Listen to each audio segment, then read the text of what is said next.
सरकार की नई नीति है जो अग्निवीर वाली, 4 साल के लिए जो सेना में जाना, ये महत्वपूर्ण विषय है। इसके ऊपर विपक्ष को बोलना चाहिए था, लेकिन विपक्ष नहीं बोल पा रहा। क्यों नहीं बोल पा रहा? प्रश्न करिए कांग्रेस से कि ये जो अग्निवीर वाला विषय है इसके ऊपर आप बताएं, स्पष्टीकरण दें। और ये विषय हिमाचल के लिए बड़ा महत्वपूर्ण है। हिमाचल में चुनाव हो रहे हैं और आपको पता होना चाहिए कि हिमाचल में कोई ऐसी बड़ी इंडस्ट्रीज नहीं लगती हैं। हमारे बच्चों के लिए रोजगार जो है वो यही है, सरकारी संस्थाओं का रोजगार था, उसी से खास करके आर्मी में। और जो सेना की भर्ती होती है, जो जनसंख्या के आधार पर आपके बच्चों को सीट्स मिलती थी, अब अग्निवीर में हिमाचल को कितनी सीटें मिलेंगी, वैकेंसीज मिलेंगी?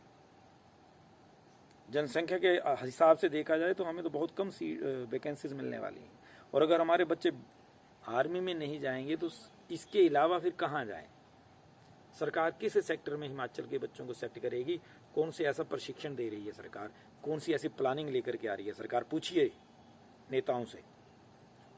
ये विषय बड़ा महत्वपूर्ण है, हिमाचल से संबंधित है, आपके बच्चों से संबंधित है। इस विषय के ऊपर मीडिया चैनल्स में भी, न्यूज चैनल्स में भी, अखबारों में भी कुछ नहीं छपता, पत्रकार भी कुछ नहीं बोल पाते। क्यों नहीं बोल पाते? क्योंकि जनता शांत है, जनता भी तो नहीं प्रश्न पूछती। मैं बार बार कहता हूं कि विषय वही उठाया जाएगा मीडिया द्वारा भी, नेताओं द्वारा भी, जिस पर वोट मिलेंगे। अगर ये विषय आपके लिए महत्वपूर्ण है तो नेताओं से प्रश्न करिए जो आपसे वोट मांगने आते हैं, चाहे कांग्रेस के चाहे बीजेपी के, कि इस विषय पर आप क्यों नहीं बोलते।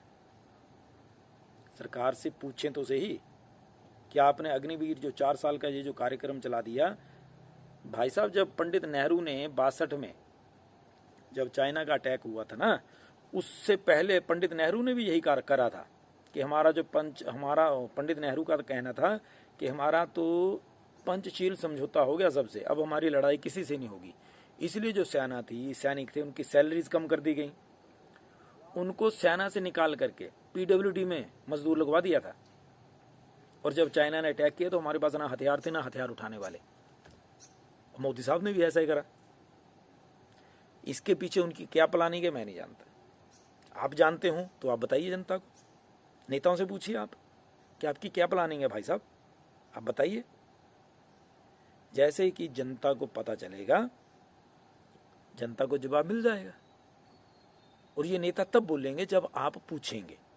याद रखिएगा, अनुराग ठाकुर साहब आते हैं, सेंटर में बहुत बड़े मिनिस्टर हैं स्पोर्ट्स के। हमारे यहाँ उन्होंने कुछ ना किया हो, लेकिन नेशनल लेवल पे तो लीडर हैं वो।